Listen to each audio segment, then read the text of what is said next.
Say what's up, man. We just kicked off another great real life street stars interview. New year, new questions, new building. 2023. Guess who on there? Me, Charleston White, man. We talked about TikTok. We talked about everything. We talk about some everything, man.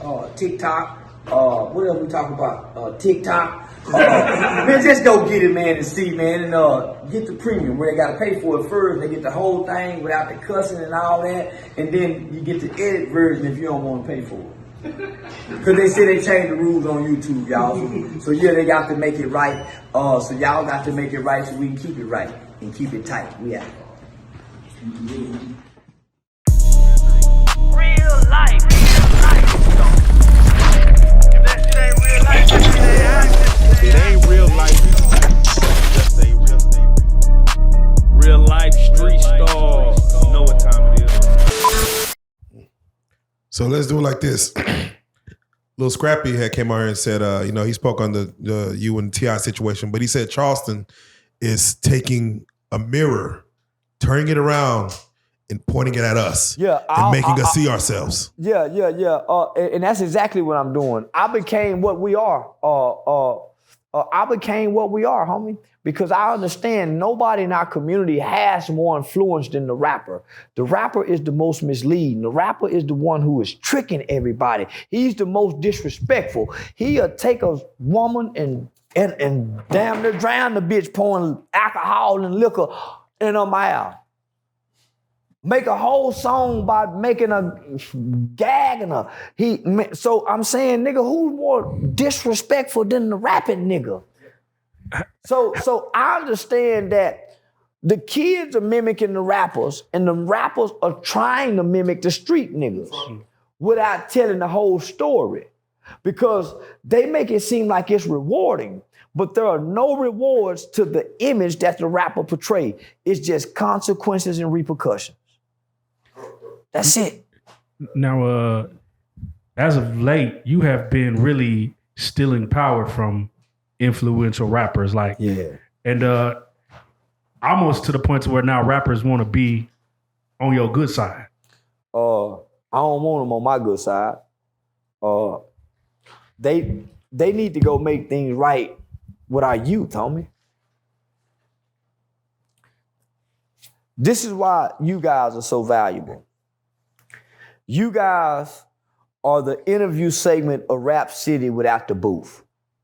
You guys are the Fab Five Freddy of MTV without the videos. Right. Because we got to see Tupac's political side sometimes on MTV. Right. We got to see the man, the individual during interviews, rather than the rapper and his buddies. Right. So I don't want to be friends with a rapper, homie. I want to meet a man that just so happens to rap. Right. And he know how to put his rap persona up. They ain't done that yet, homie. You know why? Because the rapper is mimicking the streets. Right. And we praise and worship that shit. So we want to be that in our identities. The streets ain't cool. Right. The streets don't love. But we love that shit. And I'm saying, who more propagates this shit than the rapper? So I became, for the culture, the character that the rappers is. Yeah, bitch ass nigga say, bitch suck my dick. And motherfuckers say, man, he be talking, but how can you listen to rap music? So, man, it's not about the rappers, homie. At the end of the day, it's still about our youth. I just so happen to be fucking with the rappers who misleading the youth.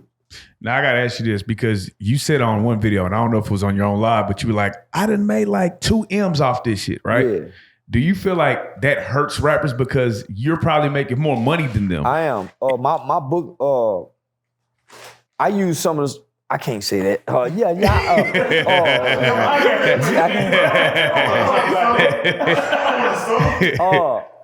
Man, it's a whole lot of comedians. It's a whole lot of entertainers. they'll swear by God to y'all that I'm not getting these booking fees that I'm getting. I'm getting exactly what they getting, homie. I'm shadow banned. I'm censored. You just got us banned from TikTok, so we know it's real. Man, they allow other people to take my image, my name, my videos, and use them. It's almost impossible to find the real Charleston White on any social media platform. Right. And I'm still beating them. They can't stand me. They can't, and so the powers to be is sitting back saying, wow. I don't ever want to be embraced by them, homie, at this point. I came to be embraced by them, hoping that us together can come down here at the bottom and heal and fix some shit. We the first generation to put them niggas on the wall in our rooms. We the first generation of kids to put them niggas on the walls in our rooms in the Word Up magazine and posters and things, homie. I had a dream when I was a kid. I climbed this long ladder to heaven. I climbed a long ladder to heaven. And I climbed all the way back down, kind of like the beanstalk. I'm still climbing that ladder. That's how I got their attention. The average man cannot get the king's ear. They're kings, homie. T.I., Steven Jackson, Russell Simmons, all these niggas who don't mention my name, they kings. They sit high. You can't get their ear. I got their ear. Do you think that going forward, like you say, how the music influenced the kids now, that the YouTubers and that wave is kind of, they seem to be making more money? Do you think we're gonna see more people try not to be gangster, more go towards that lane? Yeah, that's why kids are being gay, because they don't want to be gangster. It's nothing in between. What's the alternative? If you don't want to be gangster, what's the alternative? Nah, for real. When you're a kid, we laughing, homie. Nah, you when you a mama in your household and you got black things, when black boys, all we got is this and this when we cut on the television. Where else do you see a player, a gigolo, a husband? Where do black children get to see anything other than a gay black man or a gangster black man? We laugh, but let's look at this. For real. When they see a successful man, what is he? Gay. Or gangster. Or gangster or gay. Nothing in between. So if I'm a black mother, I would much rather embrace homosexuality than gangsterism. Why you think our black women hang with gay black men than the gangster? They feel way more comfortable. They feel way more secure. Most black women been violated by the gangster type black man rather than a gay black man.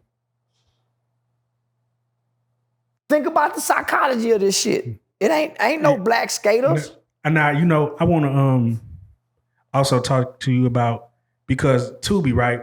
There's a lot of independent film on there. And it seems like every black man that is on these movies indulges in infidelity.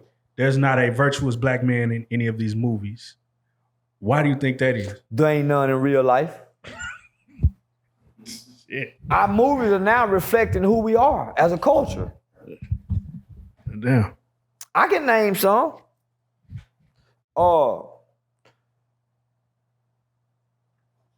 As black men, do we hold one another accountable for infidelity? Do we chasten our friends? We don't, homie. So if we being real, that's why. Because people are writing their realities. Right. From rap to movies. Yeah,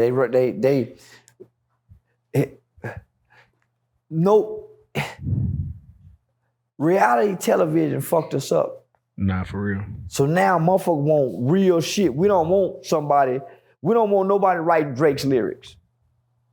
We don't want no rapper to have a ghost writing. So they have to conform to this gangster shit. At some point, we're going back to the Roman days. Like the Colosseums with the gladiators fighting and fighting to the death, fighting the bear, fighting the lion, and get him. We're gonna go back to start seeing live executions again because that's what we're asking for. Man, we want real shit. We want to really see a motherfucker get killed. It's motherfuckers, man, I can't wait to see you get killed online like Red Boy. It's some people can't wait they want to see that, homie. So, black people are getting what we're asking for. think they'll get to the point where they're streaming death row sentences carried out? Damn. That's kind of wild. That's wild. Yeah. So, and before we get to like tabloids and what's going on and the rappers and stuff, there's a lot of things that you've been involved in that we haven't got a chance to talk about that, of course, for our fans, they probably want to know. There's a situation where you end up pulling out a gun during an interview. Yeah.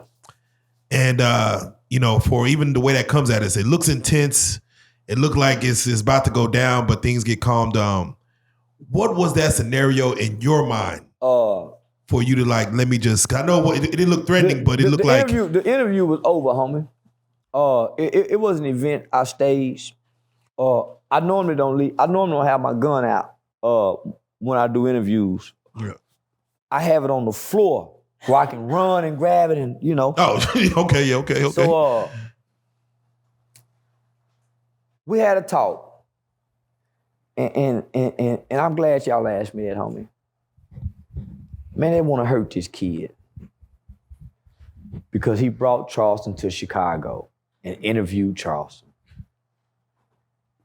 And he didn't call nobody so they can kill me or hurt me. Kid paid some nice change to get me there. We had law enforcement, police at security. They want this kid to throw his life away in Chicago. Why y'all didn't let us back door him? And they were really mad about this. It was a great interview. So he booked me again. And this kid calls me Mr. Charleston. Very respectful kid. Mr. Charleston, would you cut me a deal if I come to you this time? Yes, sir, man. Great interview. So we get there, we talk about how Rico, they really confronting him about this. So I'm saying, man. So as we doing this interview, homie, and if y'all saw the interview, it's a great interview up until that point. So as we doing this interview, homie, I'm saying to myself throughout this interview, man, they go kill this little boy. I gotta give him something. Man, they go kill this kid, homie. Man, they go kill this kid. So I seen an opportunity. The interview is over. If you see the camera on the back end, which y'all can't see, man, ain't nobody budging. Man, everybody, and if you see him, he laughing. And then you see him look at his cameraman and wink. Yeah, I was putting on for the cameraman for the views. Oh, wow. Well, that's because y'all can't see behind the scene footage. Right. That's what I'm telling people. Every time that camera come on, everybody putting on if they on this side of the camera. Only believe everything. Man, listen. So let me tell you how I orchestrated that. So the interview's so positive, homie, that one clip got more video. It quadrupled the whole interview. Nobody went to it, homie, because it was too positive. Man, that kid spent a lot of money, homie. And he a great kid. The beginning of that interview, he got the questions wrote down. He went and read books that I suggested and recommended. And I'm saying, man, he go lose and they go kill him. Oh, man. Homie, go look at the video. It didn't get no footage, homie, and it's probably one of the most jewel-dropping video. So I had to give him something. So here it is. He asked me about Mama Duck. And I didn't want, and I kept shooting it down. Man, I don't want to do this. Man, so I pull out the cash app and I show it to him. He steady asking. So I said, oh, man, this it right here. Yeah, man, tell the bitch, give me back the money then, nigga. Yeah, nigga, man, you tell. So now, I'm telling Chicago, nigga, I keep a guy. So now it's home. I ain't told nobody I'm doing this. Okay. So now don't nobody know. Man, don't nobody know I'm finna do this. Nobody know I'm finna do this. Because don't nobody know what I'm thinking. The interview over with. Interview is over with, homie. That's why we just so casually. So, the plan was to run up to the camera and talk to Chicago. Yeah, nigga, I keep a goddamn, got me fucked up, nigga, I keep. So when he jump up, I'm saying to myself, oh, man, but I can't say, nigga, move, get out the way. I can't, so I gotta stay in character. Yeah, nigga, you see me kind of, nigga, get back, nigga, goddamn. So that's why I cocked, nigga, get back, cock the gun. Let me tell anybody else. Anytime you got your magazine filled to capacity, and it's go jam. Magazine, so I know how, so homie, so nigga, I stage it good. Now I'm telling him, nigga, get out the way. Now here come my nigga Wayne. I can't say, man, y'all stop the camera. Man, y'all get out the way and let me finish. I got to keep going. But if you hear me, I'm saying, nigga, don't approach me with no goddamn gun. I'm trying to get him. Now Dewberry done come in. Now Dewberry done bust in. So let's say Dewberry just off the strength of you just start shooting. Dewberry don't carry gun. Well, I'm just saying we hypothetical. Right? He just start beating niggas up. Dewberry he just start sliding niggas. Dewberry come in and say, God damn, what you doing, nut, man? You tripping. Man, I ain't tripping about nothing, nigga. So I'm trying to get everybody a hint, but ain't nobody falling for nothing. Yeah. So nigga, soon as it over with, I said, say, nigga, everybody go to laughing, except his little partner. So then after I said, say, man, listen, tell your little partner, homie, nah, this is all business. Say, homie, that little nigga said, thank you, Mr. Charles. Boy, that nigga said, thank you, Mr. Charles. Thank you, man. So, homie, I know he needed that. Yeah. Homie, and I'm saying, God, man, don't let these niggas kill this nigga over this, man. He trying to do a good interview. Man, I'm the hottest nigga on, why would they want to kill him for this, man? He DJ Von, Akeem Von DJ. He the DJ, he ain't the shooter. Yeah. Y'all want him to throw his life away and crash out because of what I said? Because he the DJ? And y'all ain't went and got the killer? Y'all want the DJ to get the old nigga talking, but y'all ain't went and done, come on, homie. So I said, homie, I felt bad. Because I didn't know what's gonna happen to this kid, man, over this.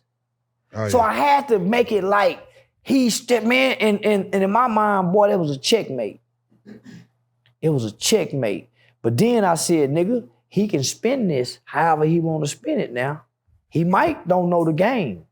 Boy, when I woke up that next morning and I saw the title, I said, that's a game-related young nigga, boy. He said he know the guy. He go go far in business because he capitalized off business.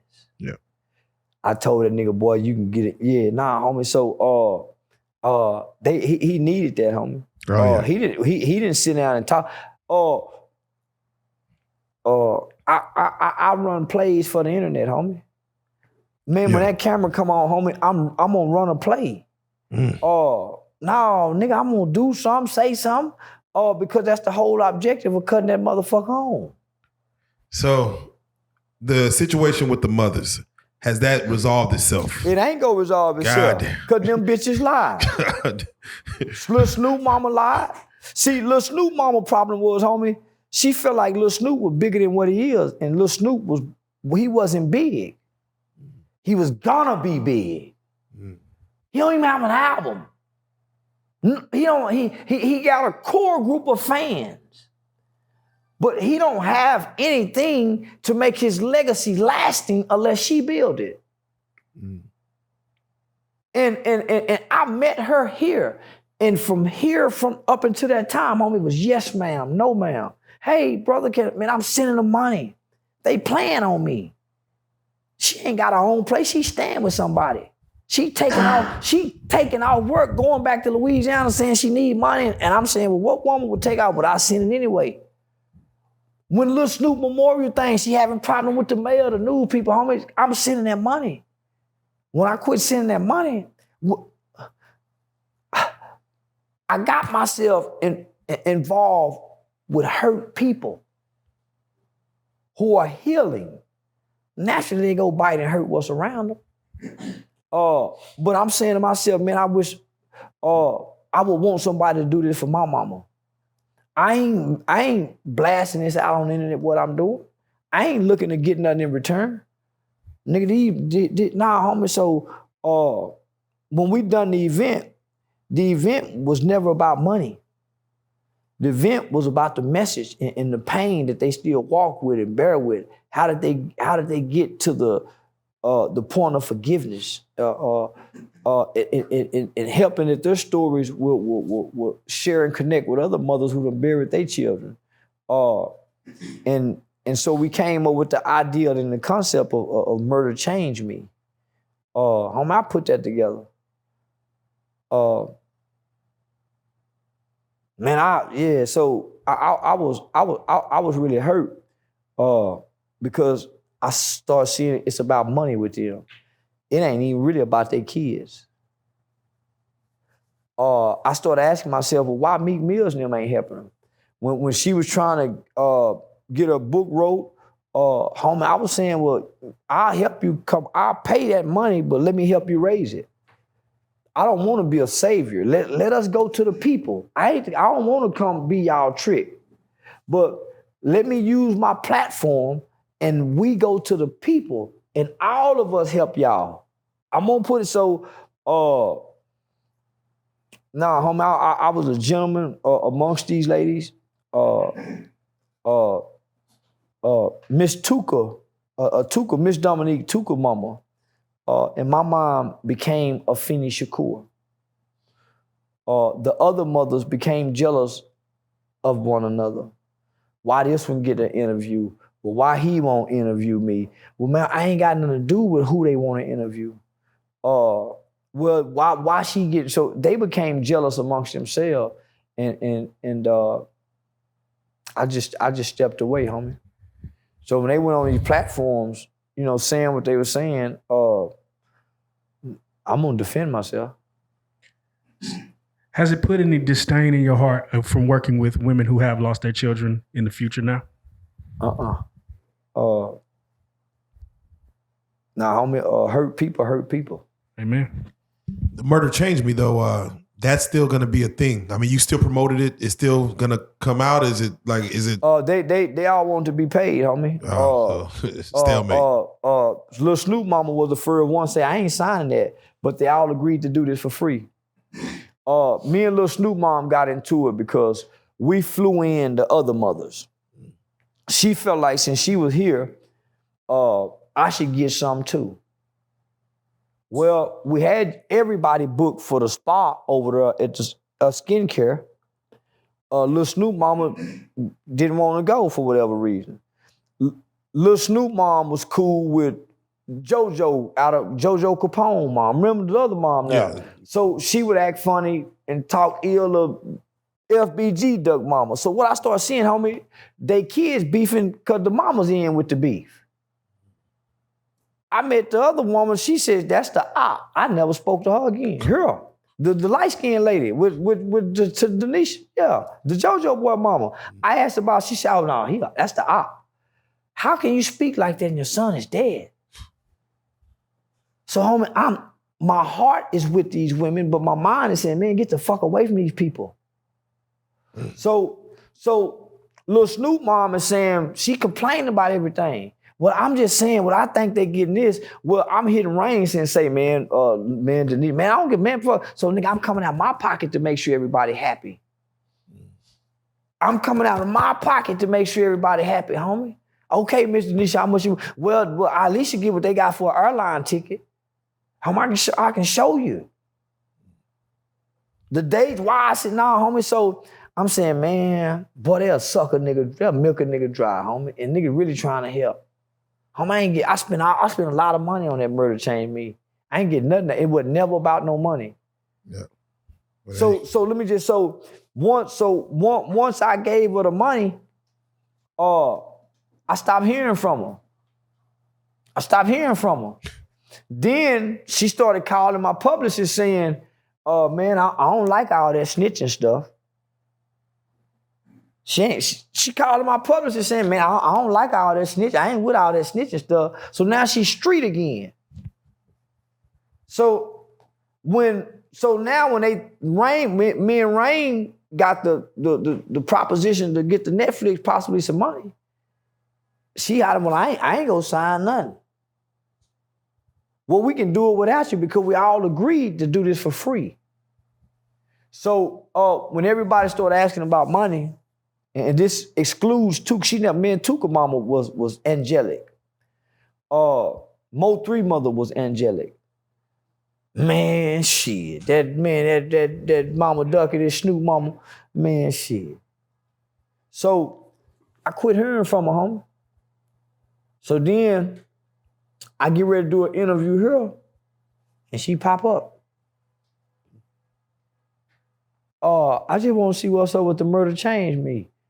I said, man, I ain't heard from you. I've been caught, man, I ain't heard from you, so I gave you that money. I said that right here, to her face. I ain't heard from you since I gave you that money. Well, what's up with the murders? I said, I don't know what they doing. Motherfucker ain't told me nothing. Well, they done boxed me out of it. So by being my intellectual property, my idea, I funded it and recorded with my camera from my studio. I stuck to the mission. Put it out for free. And so part 2 will be up this week for free. There you go. There you go. There you go. For free. Now, y'all think part 1 was good. Part 2 gonna be even greater. Oh, yeah. So to answer your question, everybody start fighting, Rainwater hollering, I'm gonna trade, they can have Murder Changed Me. They can take it, but they can't do it how I done that because they didn't have the vision or the idea. I put that whole event together. I chose each mother, the judge, the prosecutor. I picked Rainwater. I picked Sean Cotton. I paid for the food. I picked everybody on that stage. I coordinated that whole thing. So yeah, they can take it. It ain't gonna be as good as it was. And all I'm gonna do is come with another one that says, how Murder Changed Me. And this time we got Bibby Daddy, Young and Ace Mama and Daddy. What's the drill rapper that got killed in New York? We got his daddy. Pop Smoke? Yeah. No, Pop Smoke, the Key Flock. Yeah. We got his daddy. We got the chick, Shaquela. They got killed Man. Okay. See, when God give you the vision, can't nobody stop the vision. Okay. That will be done. That will be done. So now, homie, I'm moving with a purpose. And people can't understand the character, but the character has something to do with fulfilling the purpose. And that's what I want to touch on before we get to topics and stuff is take your time, the character and the comedy. You chose the comedy lane and it's been successful. People thought it was 15 minutes of fame, but you're about to go on tour. You've been on tour, you've been rocking. I'm just curious. Every show been sold out so far. Every show been sold out. Yeah.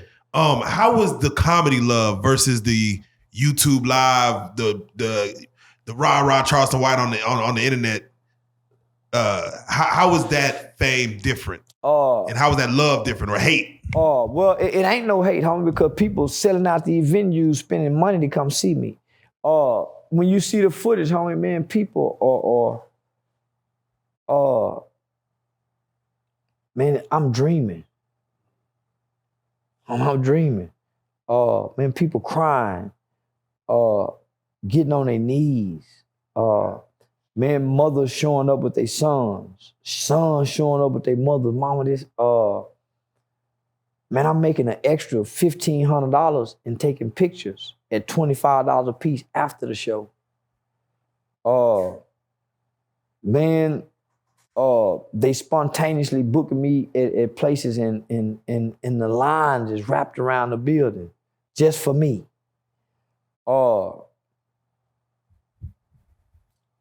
I told you I've been acting since I was a kid. I've been popular in school all my life. But nothing could have ever said that I would be doing this or be here, homie. I didn't set out to do it. I always wanted to be the class clown. I always wanted to be the life of the party. But I can't explain this. The reaction that people give me in person, homie. It humbles me. Motherfuckers say, oh, yeah, you go get humbled. Yeah, nigga, this love humbles me. Yeah, it don't make me cocky and arrogant. I go to the internet to be cocky and arrogant. Nigga, all this love that I get in real life, homie, when people see it, they be saying, oh, don't be acting like that. Man, I be like a bash, man, homie, because it's humbling. Yeah. I want to get the big head, but nigga, I can't, man, real love, it keeps you with humility. What's the most challenging thing that you've about doing stand-up comedy? Remembering the shit you practice on.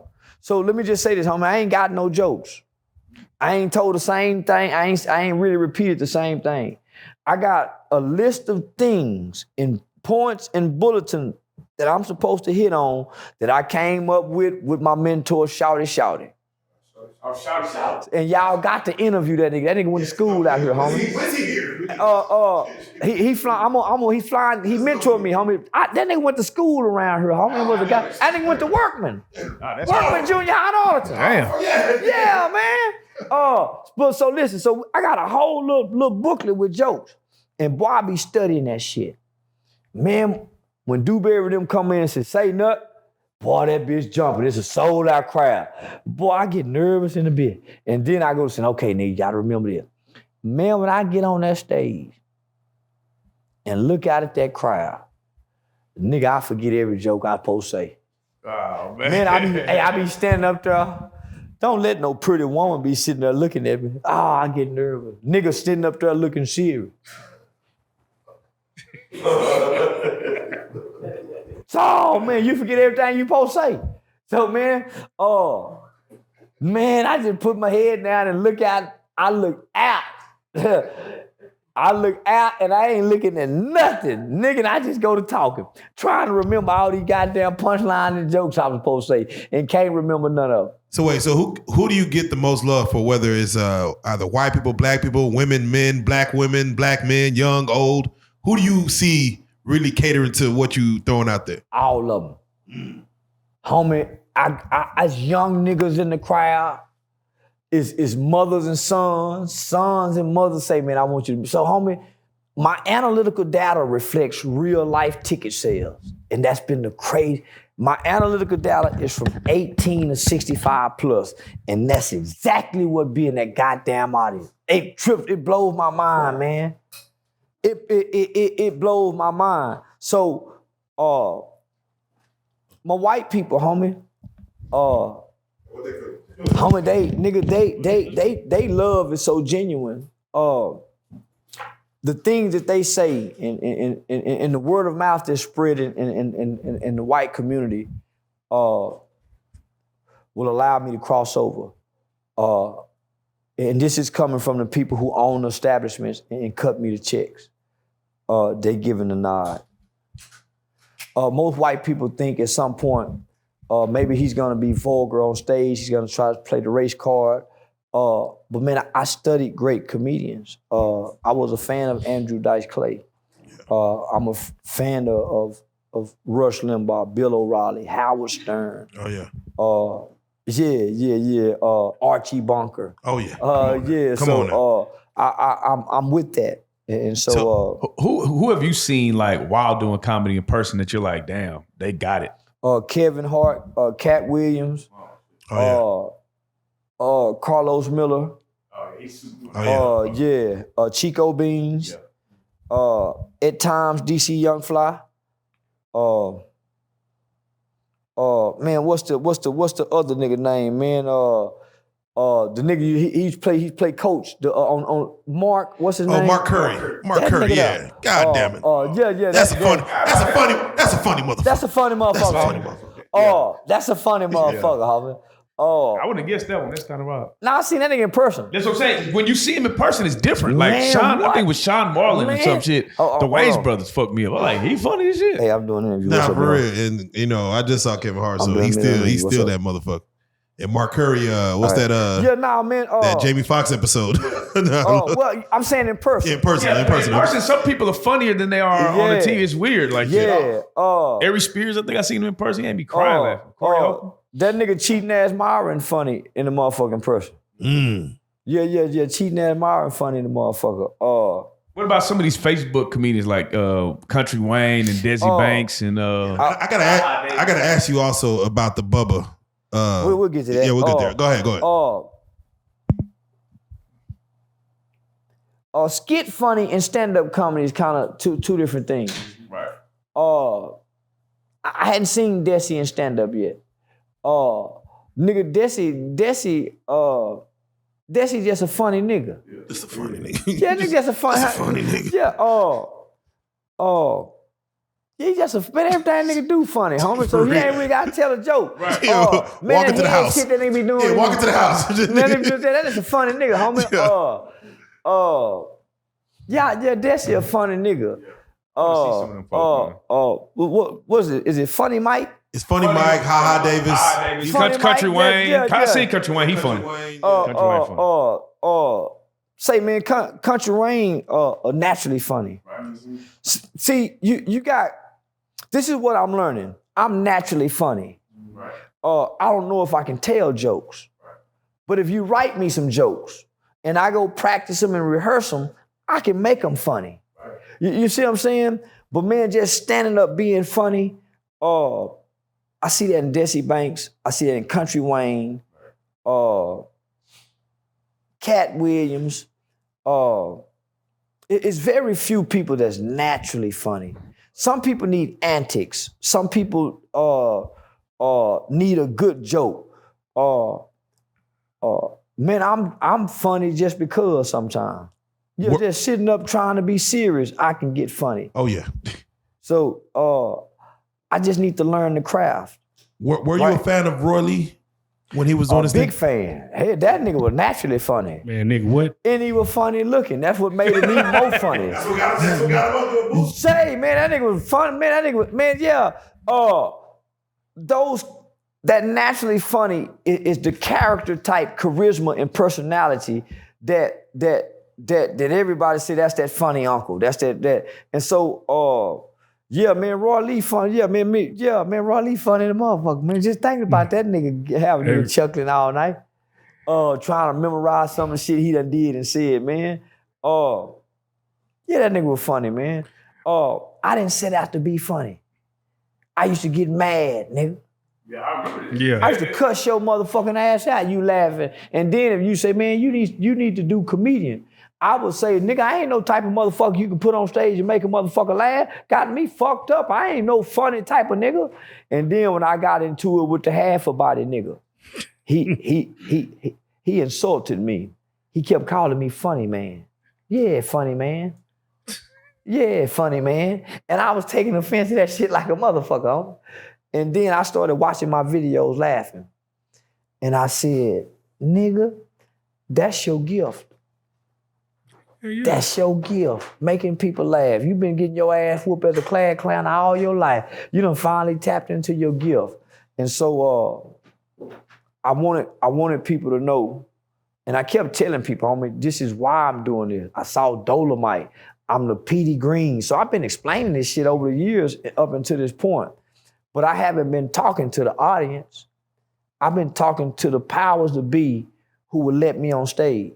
Say, y'all, I'm not really hateful. I ain't really raped nobody. I'm just talking, man. I'm woo, woo, woo. So what what made them take me serious is when I got on stage and took it serious. And so I did one show, I did 2 shows, and then they started saying, if you take this serious, in the next 1 or 3 years, you can be one of the biggest comedians in the game. I started listening then. Because right now, I've been bullshitting up until this point, yeah, I started listening. So I started putting together a team around me that I think could take me there and help me to keep it serious. Because they want to look at you, and I'm saying it's not just as a comedian, but the rapping niggas, the podcast. If you want to get up there, homie, they got to see you taking it serious.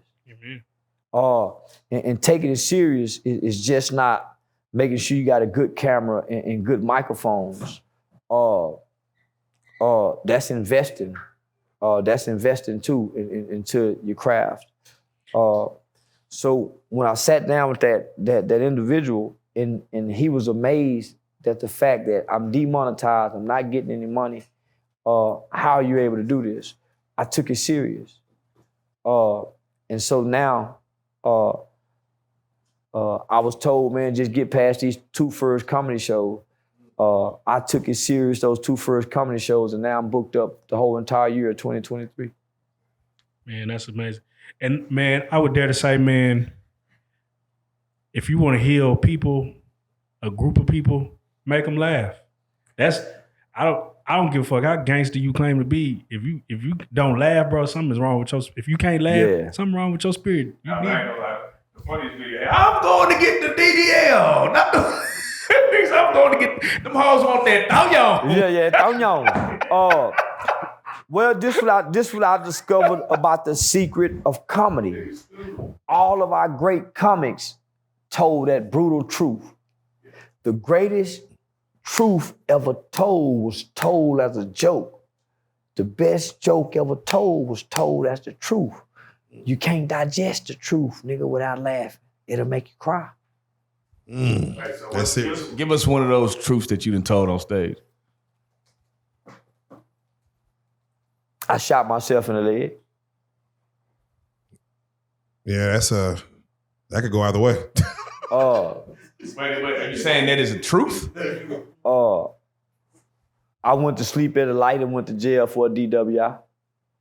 That could turn into a very funny story. Well, it could be used against me in court because I went to jail for a DWI. But I wasn't driving drunk. I was full of nan, yeah, boo, serve. Yeah, get it at the weed spot. The weed spot. No, man, listen. And they done made it stronger. And they made it stronger. No, man, so all my truths are told on stage. Yeah, how many of you want to know I shot myself in the leg, go book the comedy show? Yeah, I showed the bullet hole and everything. If I shot myself in the leg. So we got to touch on it because we don't got to, but I just want your perspective on it. I prefer to. Yeah, hey, let's do it. We see Bubba Dub, trash. We see him go in and say, he screams plagiarism, man. My jokes are being stolen. Charleston White's taking all my jokes. Look at him, I've never seen a Bubba Dub comedy stand-up show, homie. I don't watch nobody. I'm so into me because I've taken over the internet, homie. I don't watch nobody. I'm too busy watching all my videos, looking at them goddamn comment section, seeing who took my video, seeing them coming. That's how I stay so engaged. So I don't watch nobody else. So I don't know where you can see a Bubba Dub stand-up comedy to steal his jokes. So you do 2 comedy shows and the nigga got something to say already? Yeah. That's crazy as fuck. Well, he's saying I took his ass-eating joke. I've never seen his ass-eating joke. Wait, what is the joke? About eat something that about eating ass. So and so I literally lay down on the ground and do this. He do too. I didn't know he did that. I'm theatric in everything I do. But let me tell you what the real problem is.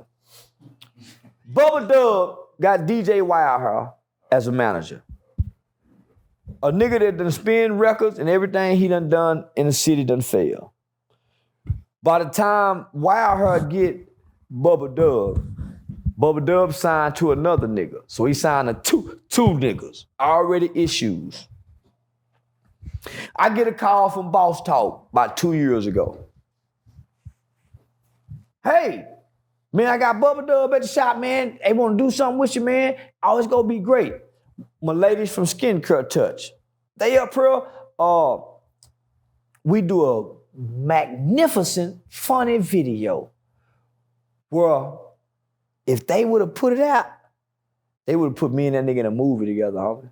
We would have been the new Martin Lawrence and Eddie Murphy if they would have put this motherfucker out. We playing like we in the store.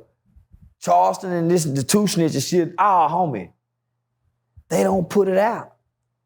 Now, I done drove way from far Fort Worth to come out here to Box Spring.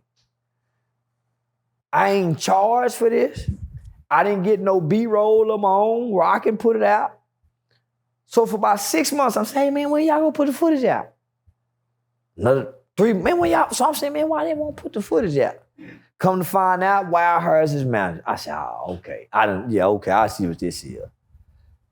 If they were smart, they'll put it out. They don't never put it out. So I run into him in East Texas at the Mama Scott event. Shout out to Mama Scott. Say, hey, what's up, my nigga? Oh, man, we cool. This my nigga. Bubba Dub, my nigga. Man, when y'all gonna put it out? Oh, man, I'll get it to you. I'm hitting Boss Talk. Man, why y'all won't give it to me? Let me woo. Won't nobody give it to me. So I'm saying, man, okay. So I'm in my feelings about this, but I ain't tripping.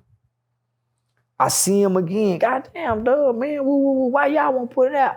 I forgot what he told me. At this point, I said, fuck it. I'm doing my own thing.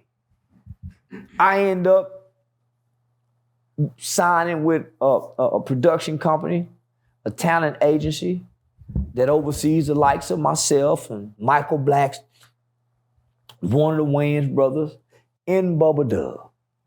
We're on the same roster now. He ain't headlining. I'm headlining. And what I made in one show, the agency made more than what I made in one show than what he done made all year in all the shows. I don't know they mad about nothing. All of a sudden, I start seeing the manager say, I'm stealing this jokes. I'm saying, man, I don't even know what I'm gonna say when I get up there. I'm stealing nigga joke. Man, I ain't repeated nothing the same time twice yet. I done 1, 2, 3 comedy shows. I ain't said the same thing twice yet. So before I start saying something, out of respect for the agency, I called the agency. Hey man, what's up with this shit? The agency says, that's strange, that's ironic, because that's what people were calling and saying about him. Watching them old Def Jam comedies, come trying to go up there and regurgitate them 90s Def Jam comedy sets. So that's where that came from, homie. But man, I ain't watching no nigga, homie. For one, I'm too arrogant to go steal a nigga joke. Yeah, I'm too arrogant, homie. I don't know what I'm gonna say. Yeah, nigga, nigga's pressure up there to try to steal a nigga joke and remember. Nigga, if I got so much content, homie, but what done happened with me with Soulja Boy, Shoot Myself, man, I ain't got to steal no nigga shit. Hey, bro, you have literal videos, hilarious videos, with millions of people laughing. Why would you steal it, bro? Well, the funniest shit you ever said was when you fed the Muslims pork in the sandwich. I ain't even told that shit. You ain't told that shit. That was coming. It's coming. But think about this, homie. I've been talking about niggas eating ass. I stay bragging about it later. Here go them lips that don't get them bumps on it. I stay doing that. But homie, that's just hate, homie. Homie, I don't see Bubba Dub selling out nowhere. Homie, I don't see nobody other than me, Kevin Hart, and a few other individuals that's booked up to May or June of 2023. I don't see no other comedian that got them scheduled. So, and not only that, homie, nigga, nigga, some shows, most of the shows I'm making, what most of them niggas making, and they've been doing this already, and I'm just starting out. I came with my own following. So, and I didn't set out to do this. I discovered that I got the gifts and the talents of being a comedian. I discovered that, homie. When I've been trying to find out, I was trying to go to law school. Nigga, I've been trying to do everything but make people laugh. I've been trying to help people, encourage people. I've been trying to do everything except make people laugh. So I ain't gotta go try to plagiarize a nigga. He got to play a snitch. He got to play Roger 40 years. He got to do that. I just get up, don't even know what the fuck I'm gonna say and start talking, and people go to chuckling. All right. Well, so speaking of, playing that role, you also met up with Terrence Gangsta Williams. We seen a picture of y'all together. He said he wanted to meet you. And that chance meeting happened. Tell us, like, what was that as far as meeting with Birdman's brother, Gangsta? He done some of the realest shit I ever seen a nigga do, homie. He went to his parole officer and said, hey, can I fly to another state and go work with kids? Yeah, he met me in Griffin, Georgia, homie, to come work with kids. That's real. Yeah. Definitely real. Yeah. Anything about the character that you saw? I know you probably heard of, seen my interviews, blah, whatever. To meet the man, once again, it's always the character and then the man. And how was meeting the man, Gangsta Williams?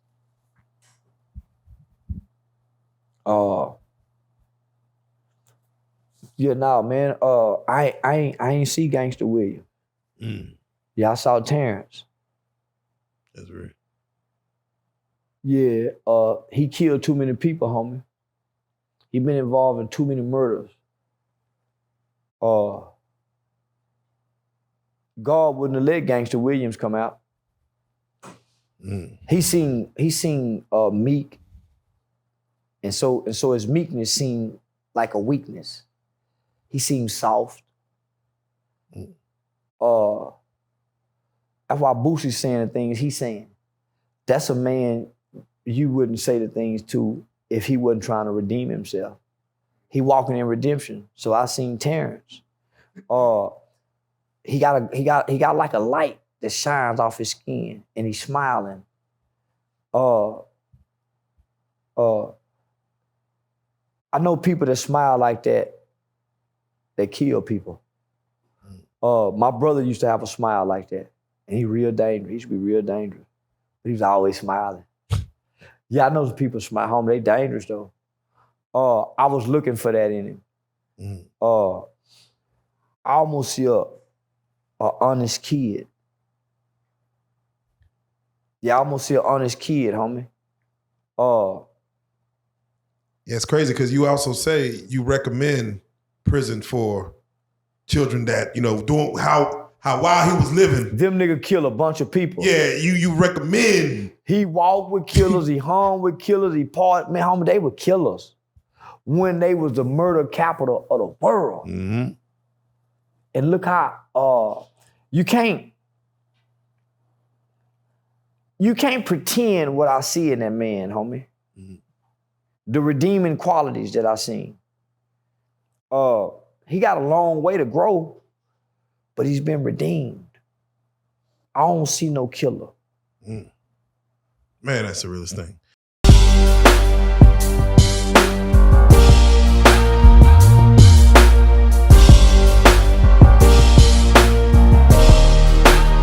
Shout out Real Street Stars, nigga. Moolah. Hey.